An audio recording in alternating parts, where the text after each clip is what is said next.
firme aquí, firme acá, ¿verdad? A ver, y sale el compañero con esa sonrisa de oreja a oreja.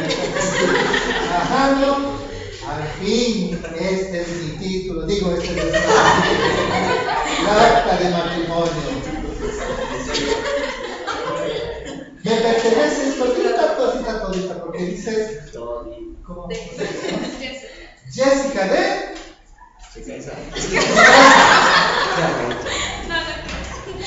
solamente ese de hace que se te pertenezca hasta el luz, hasta que la muerte se pase. Entonces, esa acta hace que la comunidad reconozca que los dos formalmente son marido y mujer. ¿De acuerdo? En ese caso se reconoce al Estado por medio de una constitución. Correcto.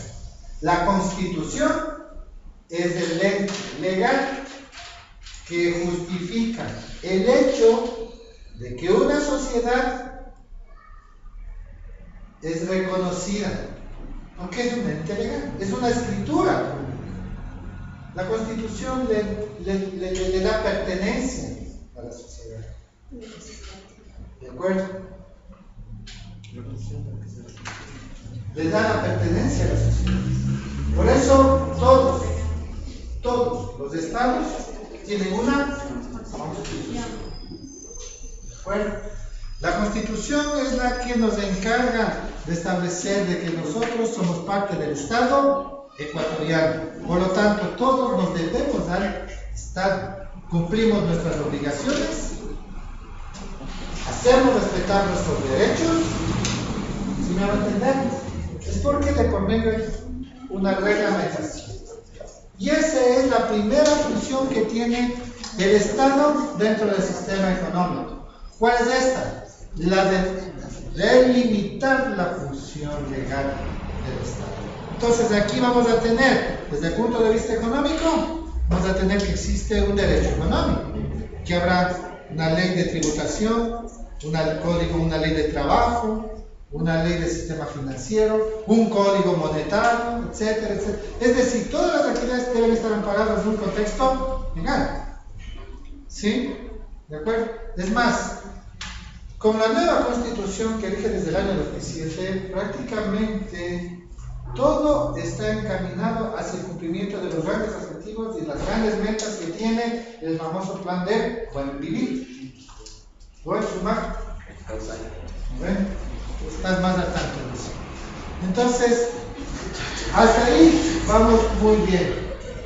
¿Cuáles son las funciones de carácter económico que tiene el Estado dentro de la vida económica? Bien, dentro de la vida económica, dentro de la parte económica, el Estado cumple algunas funciones. Primero, es responsabilidad del Estado planificar.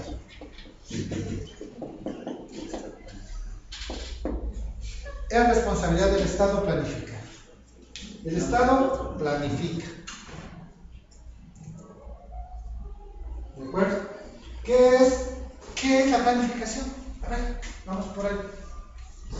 ¿Quién puede decirme lo que es lo que tenemos por planificar? ¿Qué será planificar? Es organizar. A ver, yo, querido profesor, me pongo serio. A ver, Elaborar algún plan. elaborar algún plan.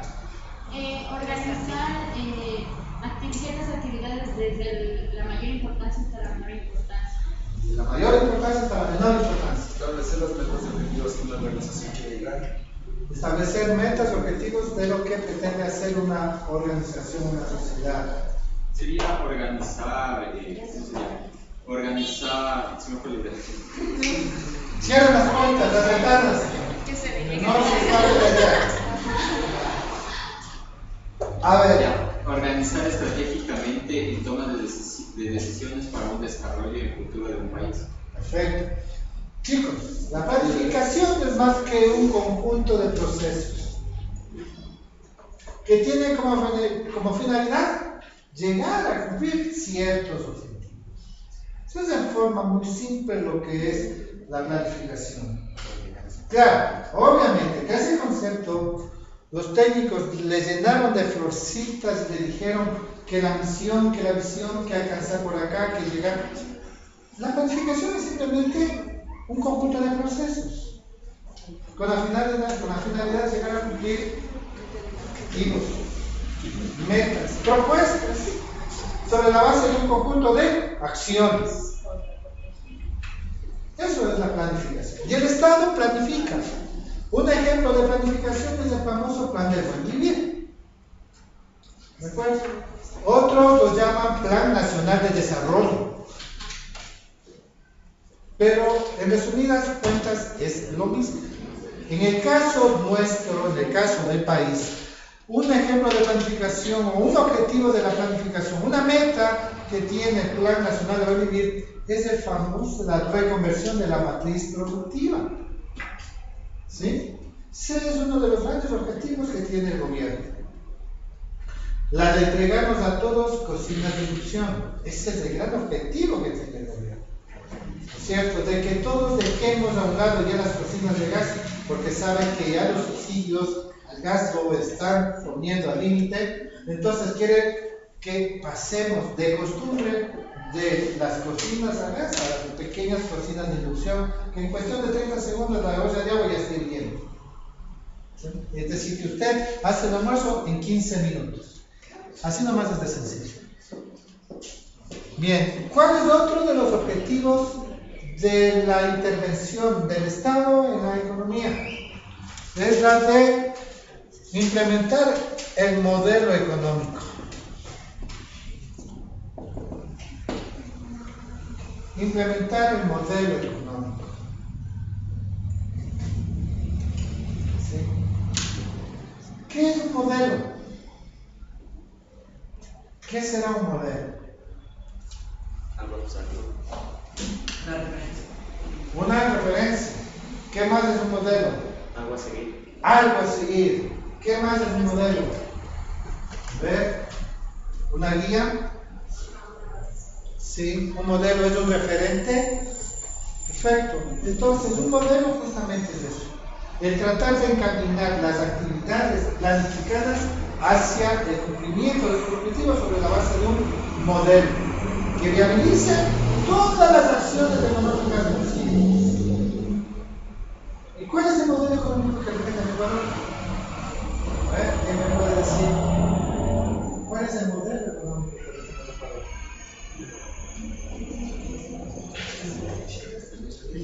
¿Ah? Ese no es un modelo. ¿El socialismo qué es? Bueno, ¿qué será? ¿Cuál es el modelo económico? A ver. El modelo económico que sigue el Ecuador es un modelo de sustitución de importaciones. ¿De acuerdo? Permitiendo que la promoción de las inversiones internas para procurar las exportaciones. Correctamente. Ese es el modelo económico. ¿De acuerdo? Otra característica que tiene es esta de aquí. Permitir el crecimiento y el desarrollo económico. Permitir el crecimiento y el desarrollo económico. Ojo, mucho ojo. Crecimiento económico y desarrollo económico no es lo mismo. ¿No? Ojo.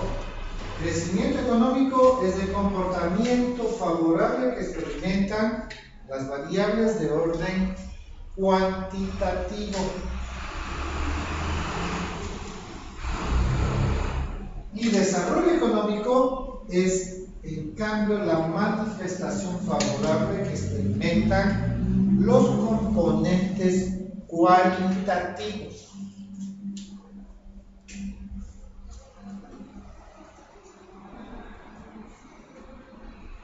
Ejemplo, cuando yo hablo de desarrollo económico, hablo de educación, salud, vivienda, electrificación, etc. Y cuando yo hablo de crecimiento económico, tengo que hablar del Producto Interno Bruto, tengo que hablar del empleo, tengo que hablar de la producción, tengo que hablar de las exportaciones, todos los agregados globales de la economía que están enmarcados dentro de ¿qué cosa? Del crecimiento económico. Entonces, para que exista desarrollo económico, primero tiene que haber crecimiento económico. ¿De acuerdo? Es decir, que para que puedan existir las buenas condiciones de vida, un adecuado crecimiento del índice de desarrollo humano, para que exista un correcto condicionamiento del buen vivir de las personas, estas personas primero deben tener un buen trabajo, deben tener un buen ingreso, ¿de acuerdo? Un trabajo fijo, un sueldo que les amerite el que sus hijos tengan una buena educación, una buena atención médica, no les falta absolutamente nada. Cuando esto se dé, es porque realmente hay un correcto crecimiento y desarrollo económico. ¿De acuerdo? Caso contrario, mientras eso no se cumpla, todo simplemente queda en el mero lirismo o crecimiento o demagogia. ¿De acuerdo? Y otra última participación que tiene el Estado dentro de la economía es la implementación de la política económica.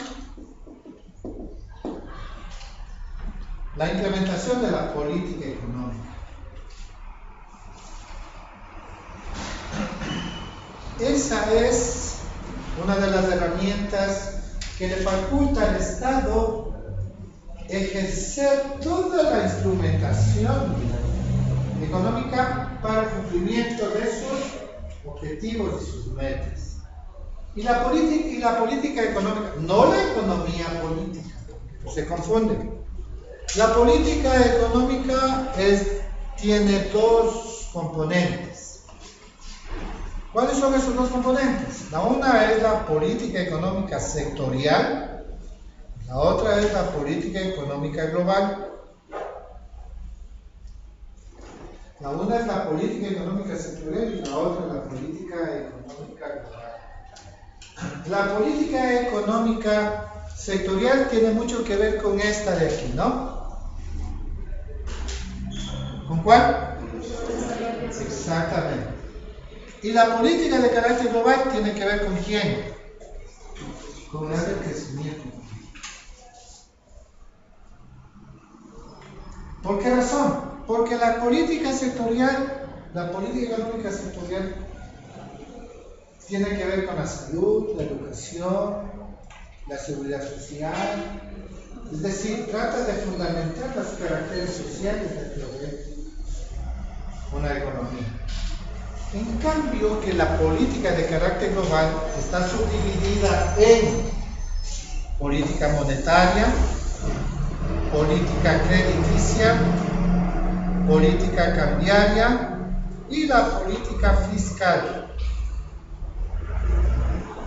La política global tiene 4 subcomponentes: la política monetaria, la política crediticia, la política cambiaria y la política fiscal.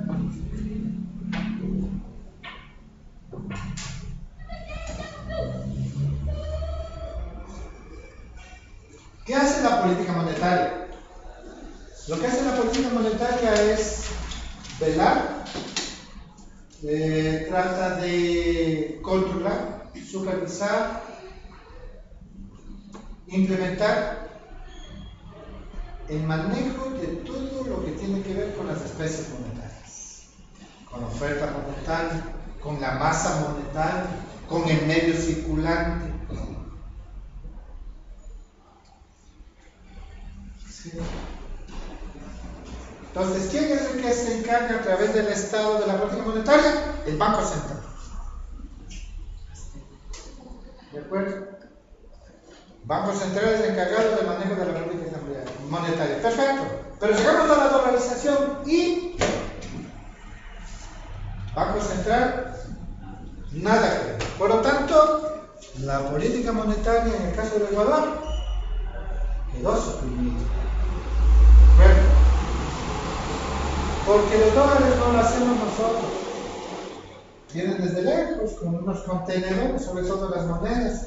Cuando hace un año atrás nos sé si a lo mejor ustedes escucharon las noticias que decían, es que parece, los periodistas dijeron, es que parece que vamos a entrar a una nueva etapa monetaria porque vemos que en el puerto de Guayaquil hay unos grandes contenedores de dinero, moneda personal. Lo que sucede es que periódicamente se tiene que sustituir las monedas por nuevas monedas. ¿Sí? A ver, ¿dónde tengo yo un billete? A ver, imagínese usted que este de aquí es un billete de $10. Bueno, de hecho, de $10. Es de $10, pero resulta que el billete no tiene que estar manejado así. No tiene que ser tratado como lo trato yo. Yo soy cómplice de esto. El billete no tiene que ser así. El billete tiene que estar más o menos como el cuello de la camisa, así, bien planchadito, ¿no? Pero hecho un papelito el billete. Porque el maltrato de esta unidad que no nos pertenece nos cuesta a nosotros una multa. Porque tenemos que devolver y a la vez tienen que restituir por otros billetes. Que pagamos por esto. ¿Se acuerdan que les hablaba de señoría? Que tenemos que pagar por esas monedas que nosotros estamos haciendo mal uso. Ahora imagínense la señora de arriba del mercado, como en esos bollones grandotes tiene ese montón de dinero. Dice, a ver, patroncito, a ver, cambiemos el de 20 y saca de 50, de 100, pero toditos hechos así, ¿no? Entonces, ¿qué es lo que está viendo? Pues un maltrato a la moneda que no nos pertenece. ¿Sí me hago entender? ¿Se han visto cómo suben a los buses? Bueno, ahora ya poco, incluso hay una norma que dice que solamente son aceptables hasta los billetes de a $5. Pero igual, a ver, $5. ¿Se han visto que hacen así, no? ¿Qué hacen? Es un maltrato al papel moneda. Porque, bueno, en Sucres es posible. Porque sabíamos que esa cantidad de billetes arrugados se quemaban, pero se restituían con billetes nuevos. Entonces, ¿qué es lo que hicieron los señores allá en Estados Unidos? Dijeron, no, pues dame los ecuatorianos. No pierden la mala costumbre del maltrato, así es que mandémosles monedas. Y entonces hubo un tiraje impresionante de monedas nuevas, ¿no? Se han visto de monedas de $1, toditas parecen, pero que da ganas de abrirles y chuparse porque tuvieran chocolate allá adentro. Sí. Entonces, miren, lo que pasa es que nos envían, nos proveen, y es la responsabilidad de la política monetaria de afuera, porque la moneda no es nuestra, es del exterior. ¿Sí? Perfecto. La política crediticia. La política crediticia también tiene que ver con el manejo de estos flujos, chicos. Manejo de la tasa de interés, que está establecida. Antes había un organismo de control, se llamaba Junta Monetaria. Ahora con el nuevo Código Monetario se habla de la mayor importancia que da de la Junta Monetaria.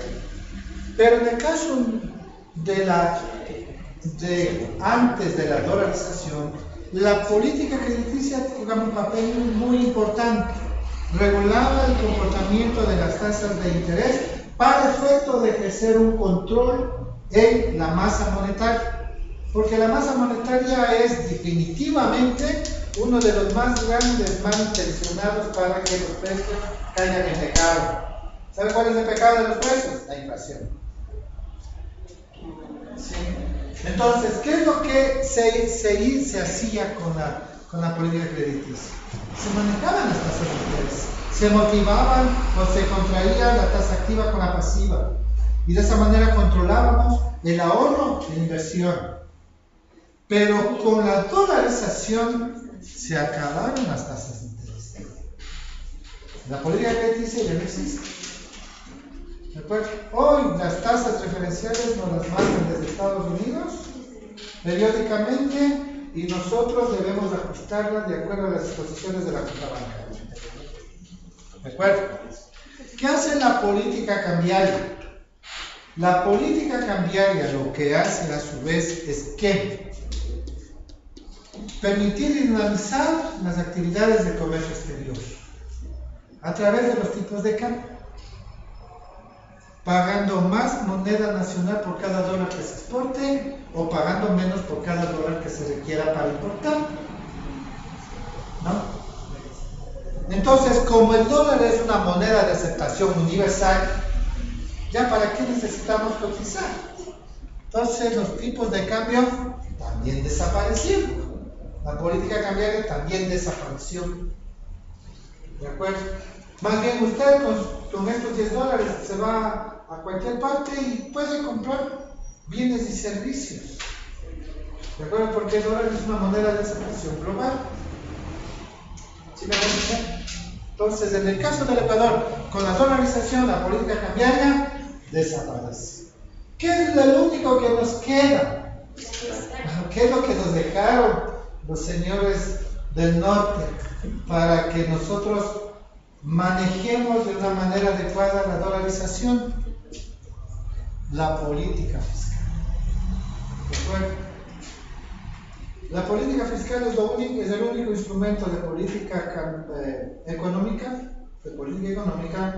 con la que los gobiernos han estado manejando permanente y continuamente. Más lo ha hecho este gobierno. Es decir, la que más ha hecho uso de las políticas de carácter tributario y fiscal ha sido este gobierno. Porque si hubiese sido las anteriores, ni siquiera yo hubiera tomado en cuenta, ¿no? Pero lo ha tomado más o menos 7 años, creo que tenemos como unas 12 o 13 reformas tributarias, es decir, más de 1.5 por año. Entonces quiere decir que pagamos tantos tributos como que respiramos. Eso quiere decir.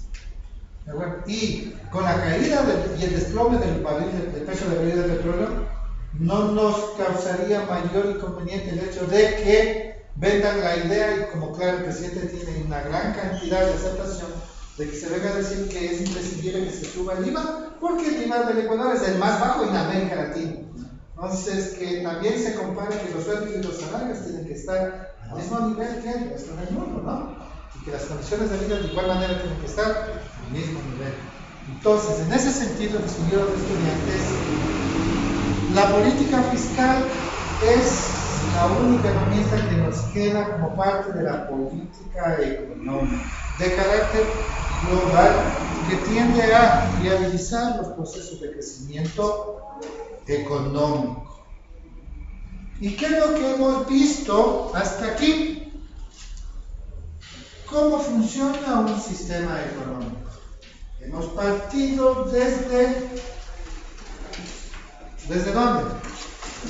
Desde su conceptualización hasta sus características, incluyendo las fases que ésta tiene, para que finalmente lleguemos a establecer la importancia que tiene el Estado dentro de la economía. Perfecto. Señores, señoritas, dudas, inquietudes sobre la clase. ¿Está claro? Una pregunta un poco medio aparte de lo que nos ha indicado. Media parte, ¿no? Ahorita en la actualidad los precios de los bienes y servicios que consumimos aquí en el país comparado hace unos 9 o 10 años han aumentado de precio. ¿Esto se debe a la inflación o a qué se debe esto? Eso se debe a la inflación. Sí, lo que pasa es que igual, al margen de todo esto, sucede que más o menos la economía funciona más o menos parecido a una tina de baño.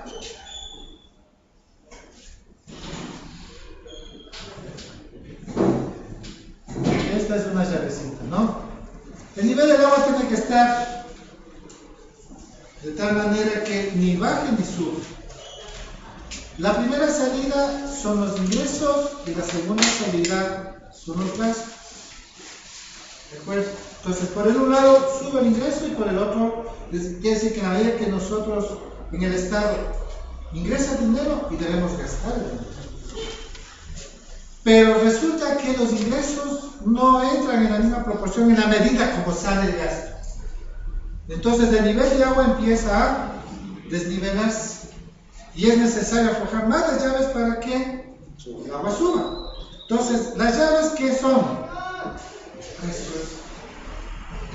Entonces, en estos últimos años hemos manejado de una manera impresionante los precios, a tal del extremo que por algunas ocasiones incluso se cambió el cálculo de la inflación.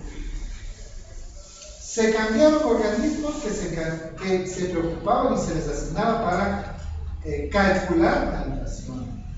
Por un buen tiempo el INDEC no calculaba la inflación, lo hacía en unos años, lo hacía el Instituto de Investigaciones Económicas de la Central, en otros lo hacía el Instituto de Investigaciones Económicas de la Católica, ¿sí?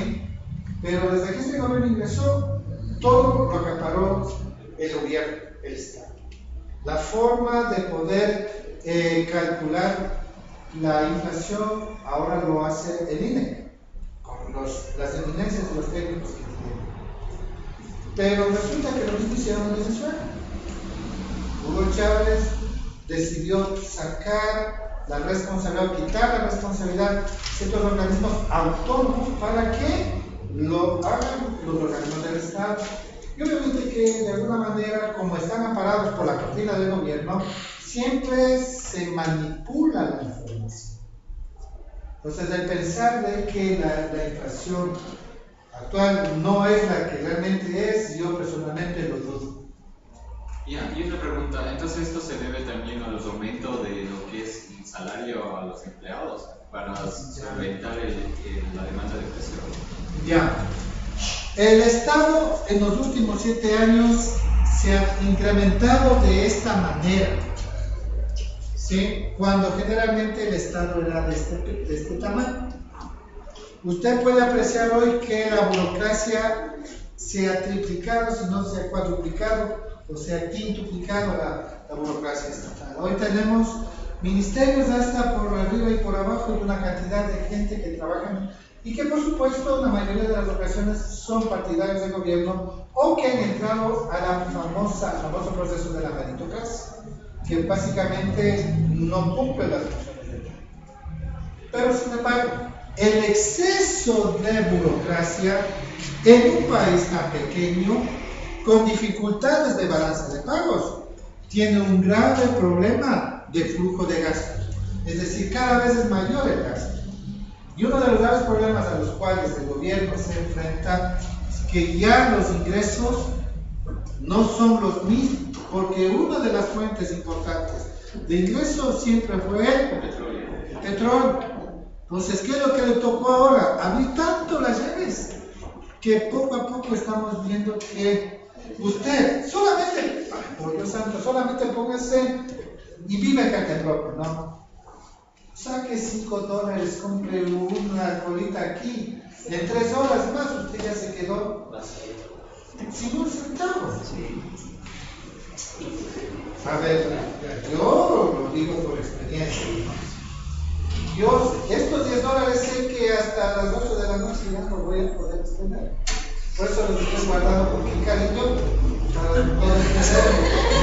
Porque sé que la inflación va a venir y me la va a quitar. Entonces, eso de que se hable de que la inflación está bajando, es que en realidad es irreal. Es por el método de Castro. ¿De acuerdo? Y obviamente, solamente ustedes que son personas con un nivel de racionamiento que deben preocuparse por investigar, se van a dar cuenta de que solamente en carne propia se pueden medir las reales condiciones de ¿de acuerdo? ¿Alguna otra inquietud? ¿Ninguna más? Chicos, si les gustó, un placer. Nos vemos la próxima clase. ¿Ok? Estamos viendo, ¿no?